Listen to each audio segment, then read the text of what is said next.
இந்த நாள் உங்களுக்கு ஆசீர்வாதமாக இருக்கும். இந்த நாள்ல ஆண்டவர் உங்களுக்காக தந்த வேத வசனம் 2 ராஜாக்கள் 18ஆம் அதிகாரம் 6, 7 நான் வாசிக்கிறேன். 5ல இருந்து வாசிக்கிறேன். அவன் இஸ்ரவேலின் தேவனாகிய கர்த்தரின் மேல் வைத்த நம்பிக்கையிலே அவனுக்கு பின்னும் அவனுக்கு முன்னும் இருந்த யூதாவின் ராஜாக்கள் எல்லாம் அவனை போல் ஒருவனும் இருந்ததில்லை. அவன் கர்த்தரை விட்டு பின்வாங்காம அவரை சார்ந்திருந்து கர்த்தர் மோசேக்கு கற்பித்த அவருடைய கற்பனைகளை கை கொண்டு நடந்தான். ஆகையா கர்த்தர் அவனோட இருந்தார். அவன் போகிற இடம் எங்கும் அவனுக்கு அனுகூலமாயிற்று. அவன் அசரியா ராஜாவை சேவிக்காம அவன் அதிகாரத்தை தள்ளிவிட்டான். இது யாரு? எசேக்கியா ராஜாவை பற்றி சொல்லப்பட்டிருக்கிறது. பாருங்க, ஒரு ராஜாவாக இருந்து அவர் இஸ்ரவேல் நாட்டை ஆண்டு கொண்டு இருந்தாலும் பாருங்க, சூழ்நிலைமைகளை பார்த்து அவர் எந்த நிலையிலையும் கர்த்தரை விட்டு பின்வாங்காதபடி நமக்கு இப்படி வேலை இருக்கு அப்படி வேலை இருக்கு நம்ம கூட உள்ள மந்திரிமார்கள்லாம் என்ன சொல்லுவாங்க ஏது சொல்லுவாங்க அதெல்லாம் எதுவுமே அவர் நினைக்கல. ஆனா அவர் முற்றிலுமாக கர்த்தரை சார்ந்திருந்தார். எசேக்கியா ராஜா முற்றிலுமாக அவர் கர்த்தரை சார்ந்திருந்ததுனால அதே போல அவரை விட்டு பின்வாங்கவில்லை. எந்த சூழ்நிலையிலையும் அவர் வசனம் நம்ம கீழே பாக்குறோம். மோசைக்கு ஆண்டவர் கற்பித்த கற்பனை கட்டளைகள் என்னெல்லாம் சொன்னாரோ அதை அப்படியே கை கொண்டு நடந்தாராம். அவர் பின்வாங்கல. இப்படி பின்வாங்காதபடி கர்த்தரை சார்ந்திருந்து அவருடைய வசனங்களை கை கொண்டு நடந்ததுனால அவர் எந்த இடத்துல போனாலும் எல்லாவற்றையும் ஆண்டவர் அனுகுணமாக மாற்றி கொடுத்தார். அவரோடவே ஆண்டவர் இருந்ததாக நம்ம வாசிக்கிறோம். பிரியமானவர்களே, நீங்க கூட சூழ்நிலைமையில பார்க்காதபடி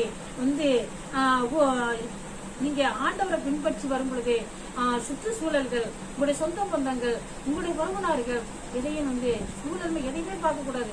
இன்னைக்கு பார்த்து அநேக பேர் என்ன செய்யறாங்க, பரிசுத்தவங்க கூட சூழல்மையை பார்த்து என்ன செய்யறாங்க, பின்வாங்கி போறாங்க. எப்படி பின்வாங்குறாங்க? இப்ப கூட சற்று நேரத்துக்கு மேல நாங்க ஒரு சம்பவத்தை பார்த்தோம். ஊழியக்காரங்கிறாங்க. ஆனா கல்யாணங்க பிள்ளைக்கு கல்யாணங்க வந்துட்டா சரி, ஏதாவது ஒரு பொண்ணு பார்க்க போனாலும் சரி, ஏதாவது ஒரு சூழலும் இல்ல. ஆண்டவர் கொடுத்திருக்கிற அந்த கற்பனையை, அந்த கட்டளையை, ஆண்டவர் கொடுத்திருக்கிற தனக்கு கற்பித்து கொடுத்த எல்லா கற்பனைகளை என்ன செய்யறாங்க, விட்டு விலகிட்டு மனுஷரை பாக்குறாங்க, சூழலுமே பாக்குறாங்க. அப்படி நம்ம பார்க்க கூடாது. முற்றிலுமாக கர்த்தரை சார்ந்து நிற்கும் எல்லாத்தையும் ஆண்டவர் உங்களுக்கு அனுகூலமா மாற்றி தருவார். உங்களுக்கு வேலை வாய்ப்பு வேணுமா, உங்களுடைய திருமண காரியமாக எதுவா இருந்தாலும் சரி, வீடு கட்டுற வேலையா இருந்தாலும் சரி, எதுவா இருந்தாலும் சரி, ஆண்டவர் உங்களுக்கு அனுகூலத்தை உண்டு பண்ணி தருவாரு. ஒரு ஆசீர்வதிப்பார். இந்த நாள் உங்களுக்கு ஆசீர்வாதமா இருக்கான்னு பரிசுத்தம் நல்ல பிதாவே போத்திர நன்றி ஏசப்பா.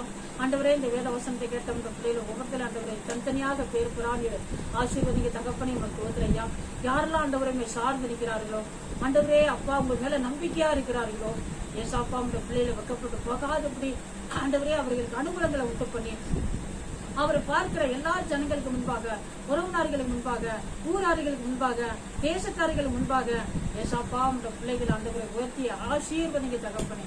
கிரியை செய்யுங்க அப்பா. இந்த வார்த்தையை கேட்கிற எல்லாரையும் ஆசீர்வதிங்க ஆண்டவரே. பிள்ளைகளுடைய அப்பா பிறந்த நாளுக்கா தோத்திரம், பெரியவர்களுடைய பிறந்த நாளுக்கா தோத்திரம், ஆண்டவரை திருமண நாளை சந்திக்கிற குடும்பத்தினர்களுக்கா தோத்திரம். ஏசாப்பா அப்படிங்களுக்கு இந்த வருஷம் ஆசீர்வாதமா இருக்க உதவி செஞ்ச ஏசாப்பா தோத்திரம். வேலை வாய்ப்புகள் இல்லையே, வேலை இல்லையேன்னு சொல்லி ஏங்கி தவிக்கிறான். ஆண்டவரை படித்த படிப்புக்கு ஏற்ற வேலை இல்லையேன்னு சொல்லி ஏங்குற எல்லாருக்கும் ஆண்டவரை அனுகூலங்களை உண்டு பண்ணி கொடுங்க ஏசாப்பா.